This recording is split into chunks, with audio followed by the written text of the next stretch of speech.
인더스 강에서 멀지 않은 곳에 알리 하페드라는 부자가 살고 있었습니다. 어느 날 하페드는 다이아몬드에 관한 이야기를 듣게 되고요. 그래서 자신의 농장을 다 팔아서 현금을 만들고는 다이아몬드를 찾으러 떠났다는 거예요. 하페드는 세상을 돌아다니면서 열심히 다이아몬드를 찾아다녔지만 아무것도 발견할 수 없었고 결국은 동전 한 푼 없는 신세가 되어서 죽고 말았다고 합니다. 그런데 하페드에게서 농장을 샀던 사람이 그 땅에서 우연히 엄청난 양이 매장되어 있는 다이아몬드 광산을 발견을 했어요. 이 이야기는 실화입니다. 발견 당시 최고의 다이아몬드는 그 다이아몬드 광산으로 알려졌던 이 인도의 골콘다라는 이 다이아몬드 광산에 관한 이야기입니다. 이 이야기는 뭐 다른 곳에서도 찾아볼 수 있겠지만 특별히 다이아몬드의 땅이라는 책을 보면 나와 있습니다. 물론 이 책이 하고 싶은 이야기는 진짜 다이아몬드에 관한 이야기가 아니라 행복과 성공은 먼 곳에 있는 것이 아니라 바로 우리 가까이에 우리 삶과 우리 주변에 있다라는 것을 우리에게 전해주기 위해서 이야기를 하는 것입니다. 그러므로 허황된 생각을 하지 말고 하나님께서 자신에게 주신 재능과 시간을 소중하게 생각해서 바로 지금 여기에서 간절하게 원하고 노력하면 그것은 반드시 이루어질 것이라고 우리에게 들려주고 있는 책입니다.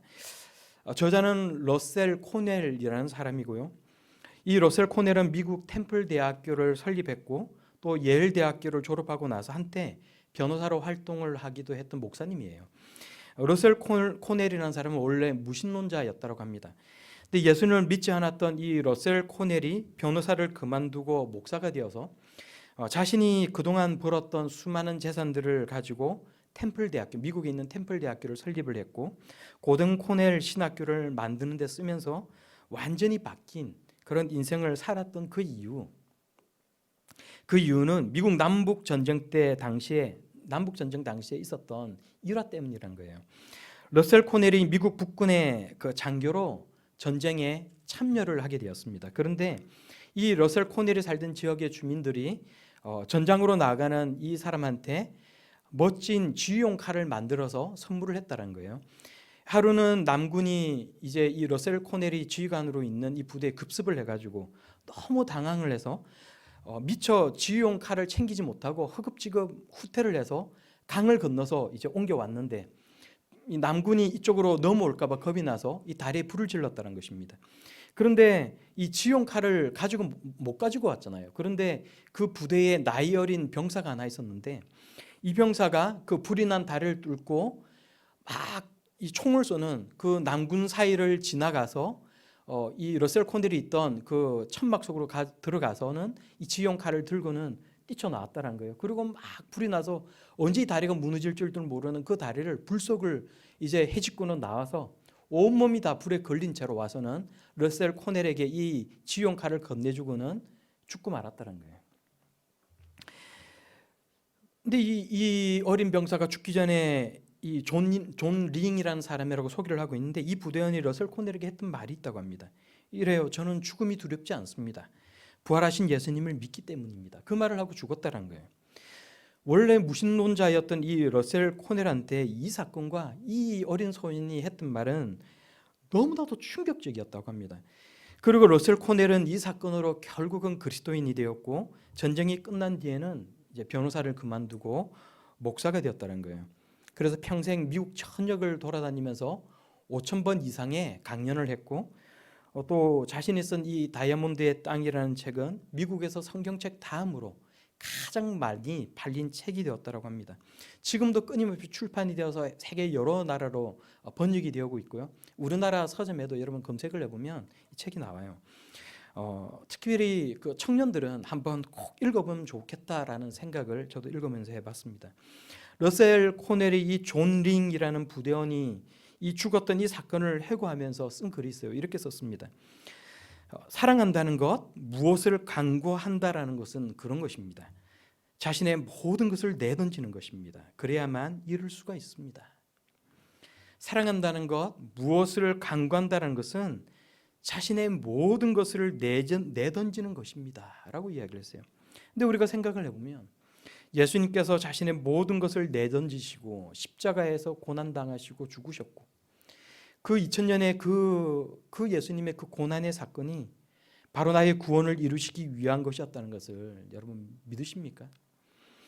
요한일서 4장 10절의 말씀을 보면 이렇게 우리에게 말씀합니다. 사랑은 여기 있으니 우리가 하나님을 사랑한 것이 아니요 오직 하나님이 우리를 사랑하사 우리 죄를 위하여 화목제로 그 아들을 보내셨음이니라.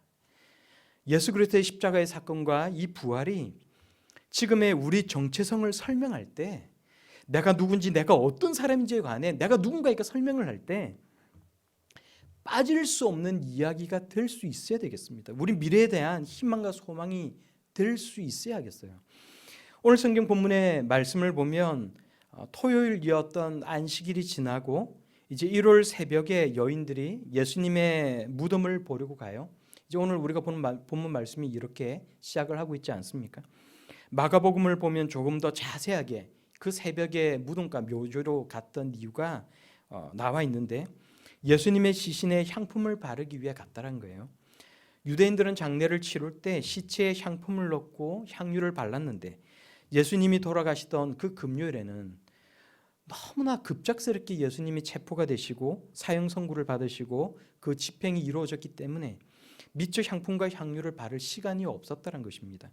그래서 아무것도 할 수 없었던 그 안식일은 유대인들에게 아무것도 할 수 없는 날이었으니까요. 예배를 드린 것 외에는. 그래서 안식일이 지나자마자 일요일 날 새벽에 무덤으로 갔어요. 여러분 아직 해가 뜨지 않는 그 시간에 묘지로 가는 것이 여러분 쉬운 일이 아닙니다. 여러분 그렇지 않아요? 부산에 제가 살던 제 부모님 집 뒤에 산이 있는데 동네 사람들이 약수를 떠러 가는 곳이 있어요. 지금도 거기서 동네 사람들이 약수를 떠오는지는 잘 모르겠습니다만 고등학교 때 아버지가 저보고 약수를 떠러 가자 그래서 플라스틱 통을 아버지하고 저하고 양손에 2개씩을 들고 이제 그 물을 떠러 갔던 기억이 납니다. 가을이었고 저녁이 다 되어 가던 때였는데 그 약수 바로 뒤로 무덤이 많이 있었어요.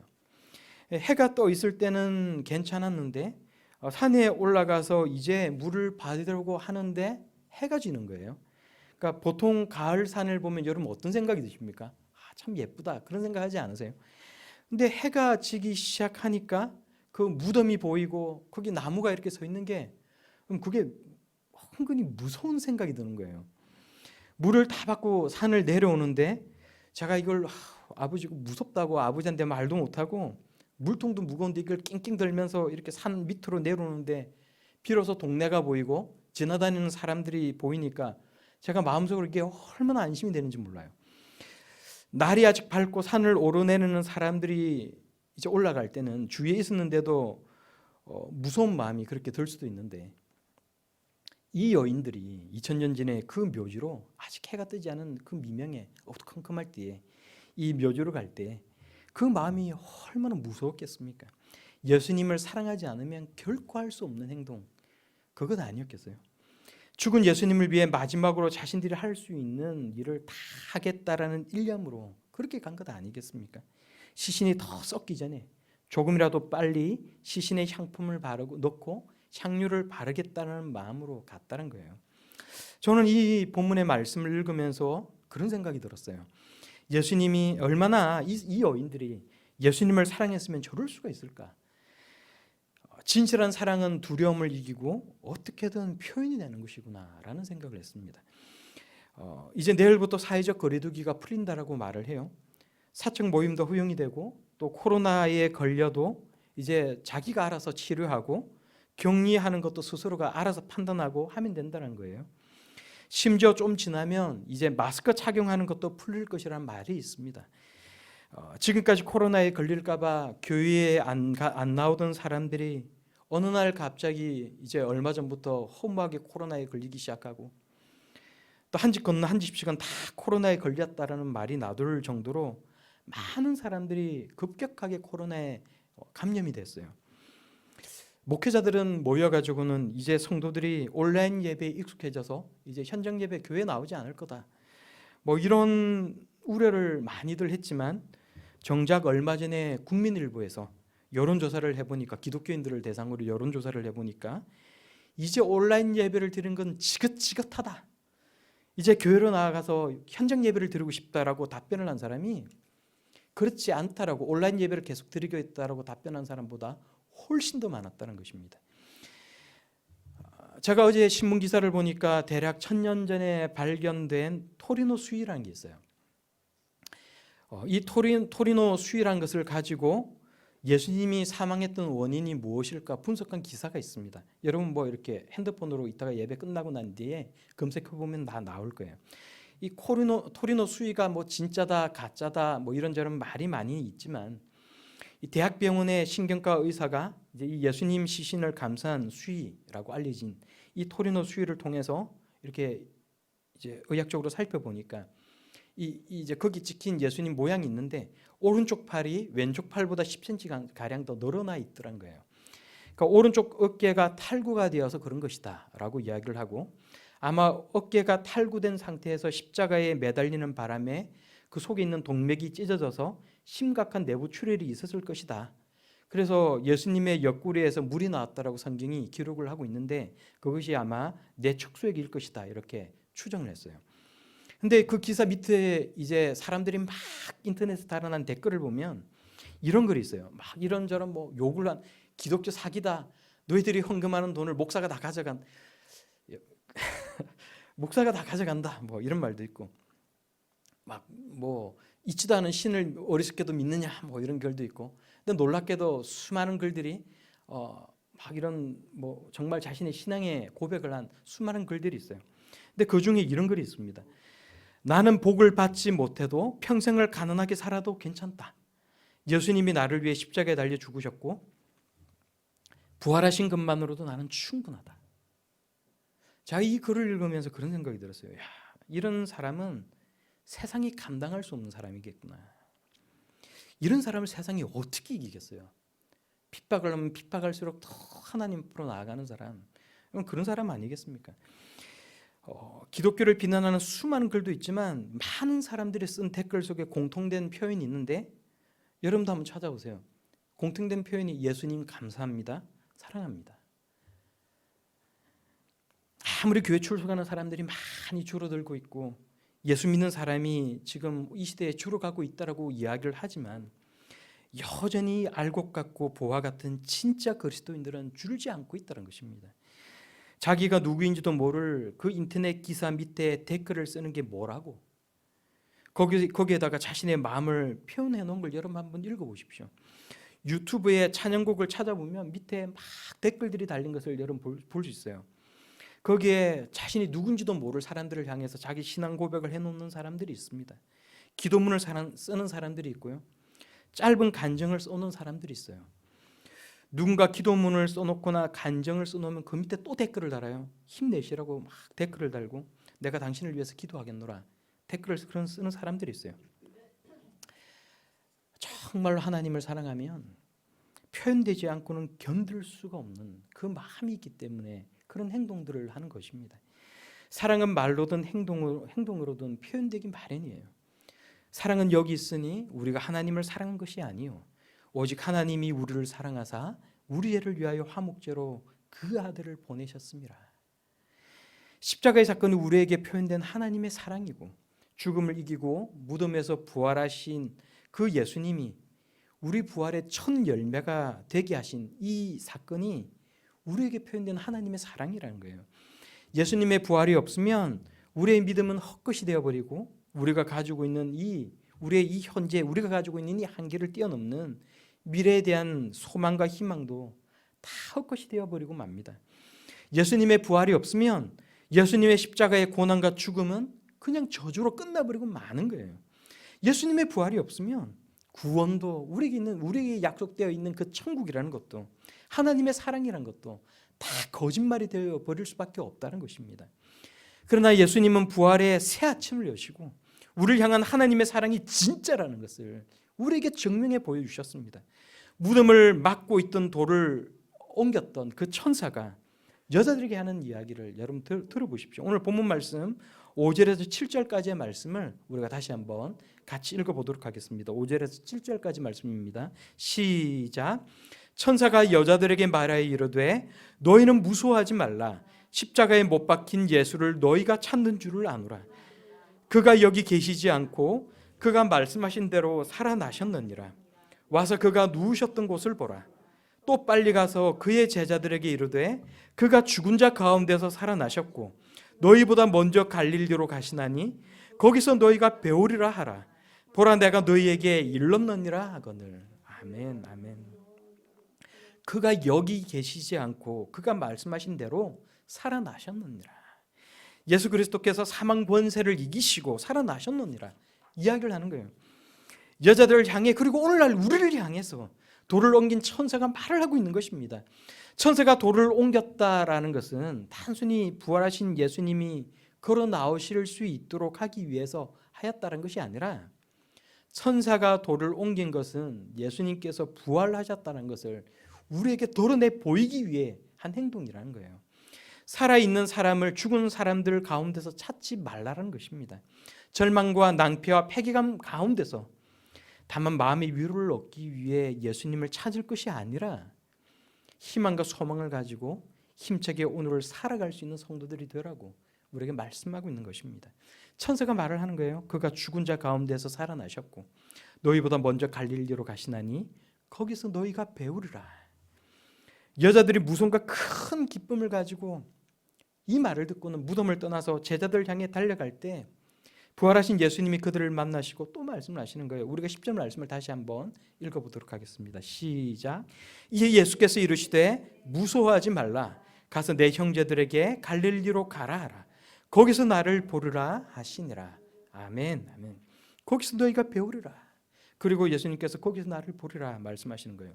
여기서 말하는 거기가 어디입니까? 갈릴리에 있는 어떤 지역을 가리키는 것인데, 근데 왜 부활하신 예수님은 제자들을 갈릴리에서 만나기를 원하셨을까? 여러분 그런 생각해 보신 적 있으세요? 성경은 왜 부활하신 예수님이 굳이 갈릴리에서 만나기로 하시는지에 대해 우리에게 말씀해 주고 있지는 않아요. 다만 예수님께서 십자가 고난을 받으시기 전에 제자들에게 자신이 죽고 난 이후에 갈릴리에 있는 제자들과 자주 모이던 어느 장소에서 다시 만날 것을 약속하셨다는 것입니다. 그래서 로마 유대 권력자들에게 핍박을 받는 그 제자들이 그곳에서 안전하게 예수님을 다시 만날 수가 있었다는 것이고요.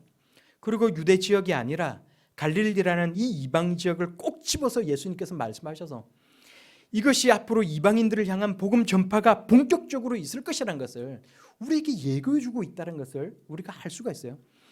그런데 이 말씀을 읽으면서 우리에게는 어디가 갈릴리일까? 예수님께서 부활하셨던 그 새벽에 오늘 우리가 이 성경 말씀을 읽으면서 우리가 이 여인들과 같이 우리가 너무나도 하나님을 사랑하여서 그 새벽에 그 공동묘지에 그 무서운 시간에 내가 예수님 몸에 향품을 넣고 향유루기를 바르기 위해 내가 달려간다고 생각을 해봐요. 돌이 옮겨져 있어요. 천사가 그곳에 있어요. 나를 향해 하시는 말씀이 거기서 너희를 배우리라. 예수님께서 말씀하시는 거예요. 너무나도 큰 기쁨을 가지고 제자들을 향해 이 기쁜 소식을 전하기 위해 달려가는데 예수님께서 또 친히 만나주신 거예요. 그리고 예수님이 말씀하시는 거예요. 거기서 나를 만나리라. 예수님께서 말씀하신 그 갈릴리가 나에게는 어디일까? 성경 본문에 있는 이 말씀은 그냥 그때 당시에 예수님 제자들에게 하신 말씀일 뿐이지 우리에게 무슨 갈릴리가 있어? 반문하는 사람이 있을 수도 있어요. 그렇지만 우리는 머리로만 예수를 믿는 사람이 아니라 머리로 아는 것을 가슴으로 믿는 하나님의 자녀들 아닙니까? 중요한 것은 성경을 우리에게 끊임없이 우리의 삶 가운데 적용하려고 노력을 하고 하나님 말씀만으로 우리가 들어가서 부활의 그 새벽에 천사가 거기서 너희가 배우리라 말씀하셨던 그곳으로 나아가려는 신앙적인 노력이 우리에게 필요하다는 것입니다. 그럴 때 우리 믿음이 더 성장할 수 있고요. 그럴 때 우리 삶 속에서 하나님을 만나는 경험을 할 수 있다는 거예요. 우리에게는 갈릴리가 어디입니까? 돌을 옮긴 천사나 부활하신 예수님께서 지금 나에게 말씀하신다면 나의 갈릴리는 어디입니까? 내가 처음 주님을 만났던 곳이 될 수도 있어요. 처음 그리스도의 십자가가 내게 어떤 의미를 가지고 있는지 내가 그것을 깨달았던 곳, 그것이 나에게 갈릴리가 될 수가 있습니다. 혹은 코로나로 인해서 어려울 때 하나님께 예배드리기 위해 나온 우리 교회가 갈릴리일 수도 있어요. 그곳이 어떤 곳이 되었든지 간에 내가 하나님을 만나고 부활하신 예수 그리스도를 경험하기 위해 우리 마음이 나아가는 곳, 바로 그것이 갈릴리인 줄로 믿습니다. 제가 몇 년 전에 좋지 못한 일이 있어서 부산으로 내려갔다가 아무런 계획 없이 밀양으로 시외버스 터미널에 있는 버스를 타고 간 적이 있어요. 밀양에 있는 이제 밀양 산내라는 지역이 있는데, 제가 고등학교 1학년 때 그곳에 수련회를 갔다가, 교회 수련회를 갔다가 그곳에서 예수님을 인격적으로 만났거든요. 제가 어렵고 아픈 일이 있을 때마다 늘 그곳이 한번 꼭 가보고 싶은 거예요. 저한테는 그곳이 갈릴리였던 것 같아요, 그때까지는. 그래서 제가 정말로 안 좋은 일이 있어서 그곳을 꼭 가고 싶다. 그리고 이제 무작정 정말로 이제 서울로 올라가겠노라 부모님한테 말씀을 드리고 난 뒤에 가다가 그냥 시외버스 터미널로 가서 거기서 무작정 갔어요. 그 밀양 산내가 어디 있는지도 잘 모르고 그냥 무작정 밀양으로 가는 버스를 타고 거기서 가서 또 거기서 또 시골 버스를 타고는 네이버에, 제 핸드폰에 있는 네이버에 그곳을 찍어가지고 찾아간 거예요. 교회 이름이 제 어렴풋이 생각나는 교회 이름은 밀양 산내교회인데 정확히 그곳이 맞는지, 그 이름이 맞는지도 모르고 그냥 간 거예요. 그리고 이제 도착하니까 이미 해가 넘어가고 있어요. 근데 이제 그걸 가보니까 동네가 변한 것이 없어요. 제가 고등학교 1학년 때 가고 그 뒤에 가면 정말 시간이 많이 흘렀는데 가니까 시골이라 그런지 변하지가 않았어요. 가니까 너무 눈에 익은 거예요. 그래서 찾아서 갔는데 교회가 있어요. 그래서 그곳에 문을 열어보니까 교회 안에 불이 켜져 있고 사람이 없어요. 근데 이제 저쪽으로 보니까 신발이 있는 거예요. 그래서 교회 목사님이 저쪽 어디 사택에 계시겠구나 생각을 하고는 이제 기도를 하고, 특별히 이제 그 앞으로 오면 큰 개울이 있어요. 그래서 내가 그곳에 가서 이제 기도를 하고 거기 무슨 여관 같은 데서 하룻밤을 자고 이제 내일 서울로 올라가야지. 그러고는 이제 기도를 하는데 막 기도를 하고 있으니까 인기척이 나서 이렇게 기도하다 뒤돌아보니까 목사님이 나오셨어요. 그러니까 그 시골에 주중에 아무도 오지 않는 그 교회에 누가 기도하는 소리가 들려서 놀라서 나오신 거예요. 그래서 누구냐 그러길래 옛날에 제가 고등학생 때 여기 수련회를 왔는데 내가 여기서 은혜를 참 너무 많이 경험했고 하나님을 정말 인격적으로 만났다. 그래서 꼭 여기에 오고 싶다라는 마음을 가지고 지금까지 지내오다가 오늘 비로소 왔다. 그러니까 이제 어떻게 할 생각이냐. 그래서 저 앞에 개울이 있는데 그 개울이 말랐느냐. 그러니까 아직도 개울이 흐른다라는 거예요. 거기 가서 기도하다가 동네 어디 가서 여관에서 하룻밤 묵고 내일 서울 올라갈 생각이다. 그 목사님이 밤에 이미 컴컴해졌고 거기 가면 잘못하면 다칠 수 있으니까 그러지 말고, 또 여기는 이제 여관이 없다는 거예요. 그래서 만약에 하루 묵고 싶으시면 교회에서 하룻밤 주무시고, 그래서 식사는 하셨느냐. 그래서 제가 아직 못했다. 그러니까 오라 그러더니 밥도 챙겨주시고, 사모님이 너무 좋으세요. 이렇게 시커멓게 해가지고 가가지고 도둑놈이라고 생각할 수도 있는데 너무 잘해주시는 거예요. 그러면서 밥을 정성스럽게 만들어서 먹여주시고, 과일도 사과가 종류가 너무 많아요. 그래서 종류별로 사과를 깎아서 밀양 여기가 사과 산지란 건 아느냐. 그러면서 이제 검정색 봉다리 속에다 사과도 종류별로 하나름 넣으시고, 그래서 어떻게 하실 거냐. 그래서 가만히 생각해 보니까 가야겠어요. 제가 괜히 여기 있으면 민폐 끼칠 것 같고, 그래서 올라갈 생각인데 갈 수 있는 방법을 모르겠다. 그러니까 차가 끊겼는데 여기서 마침 울산으로 가는 이 산을 뚫은 터널이 뚫렸다는 거예요. 그래서 그 터널까지 우리가 봉고차로 집에 갈 거면 태워다 주겠다. 그래서 거기 가면 KTX 여기 있으니까 갈 수 있다 그러시는 거예요. 그러면서 이런저런 얘기를 하면서 제가 그때 참 여기 정말 은혜를 많이 받았고, 나뿐만이 아니라 그때 당시에 수련회를 왔던 우리 교회에 우리 그때 당시에 우리 고등학생, 중학생 아이들도 너무 많이 은혜를 많이 받았던 곳이다. 제가 원래 고신척 그런 얘기까지는 어쨌든 그래서 너무 많이 은혜를 많이 받았다. 그러니까 그 목사님이 나는 그 말을 믿을 수가 없다는 거예요. 그래서 왜 그러시냐 그랬더니 목사님이 하는 말이 그때가 언제냐. 그래서 계산해 보세요. 언제쯤이다, 몇 년도다라고 말을 하니까 그 다음 해인가에 이곳 교회의 장로님이, 세상에는 목사도 나쁜 사람이 있고 장로도 나쁜 사람이 있고 평신도도 나쁜 사람이 있고, 그러니까 정말 이렇게 예수 믿는 사람이 나쁜 게 아니라 장로님 뭐 그런 얘기하면 이제 그러시는데 나쁜 사람이 예수 믿는 거예요. 그 말이 100% 동의합니다. 장로님 한 분이 계셨는데 그분이 교회 헌금을 다 들고 동네 사람들한테 어디 투자를 해라 내가 책임지겠다라고 얘기해서 그 동네에 있는 사람들 돈을 다 긁어 모으고는 한밤중에 도망을 갔다는 거예요. 그것 때문에 교회가 시험에 들어가지고 그 교회에 있던 사람이 수많은 사람이 교회를 떠나고 풍비박산이 났다는 거예요. 저도 그 얘기를 듣고 깜짝 놀라서 아니 어떻게 그런 일이 있을 수가 있지. 저에게 그곳 기억은 살아계신 하나님이 계신 곳이었거든요.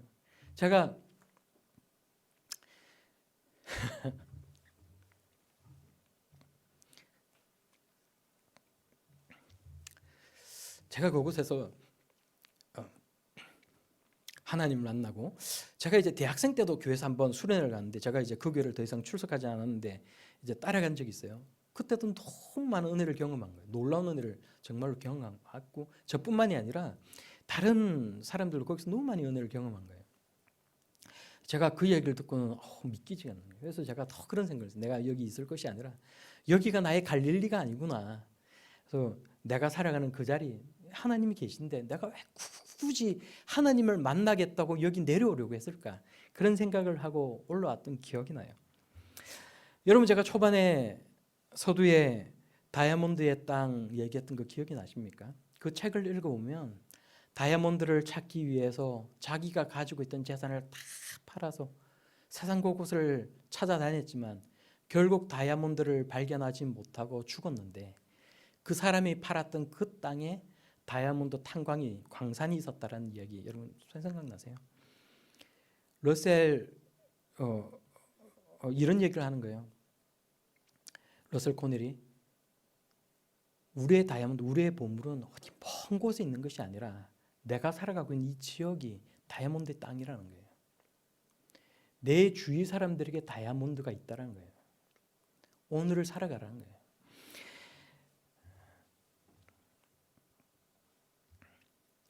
우리가 하나님을 만나는 우리의 갈릴리도 어디 다른 어떤 곳에 있는 것이 아니라 내가 오늘 지금 이곳 예배드리는 이 자리가 우리의 갈릴리인 줄로 믿습니다.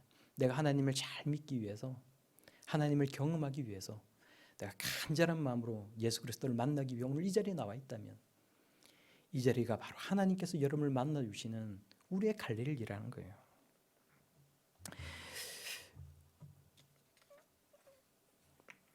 예수님께서 오늘 성경을 보니까 예수님께서 살아나셨어요. 예수님께서 부활하셨습니다. 우리를 구원해 주셨어요. 그러므로 이 부활의 아침에 분명한 믿음과 확신으로 우리가 한 주간을 살아갈 수 있는 성도들이 다 될 수 있기를 바랍니다.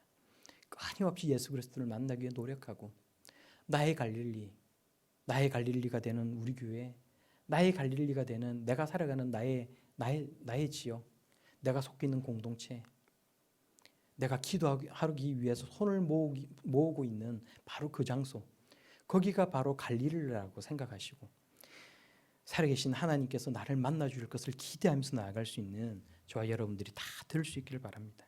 하나님께서 내게 주신 믿음, 내게 주신 내 주의 모든 것, 내게 주신 내세의 소망이 나에게 있는 가장 소중한 나의 다이아몬드, 나의 가장 빛나는 보물이라는 것을 여러분 생각하시고 세상의 어느 누구보다도 빛나는 모습으로 살아가기에 노력하는 그런 하나님의 자녀들이 다 될 수 있기를 우리 귀하신 예수님 이름으로 축원합니다.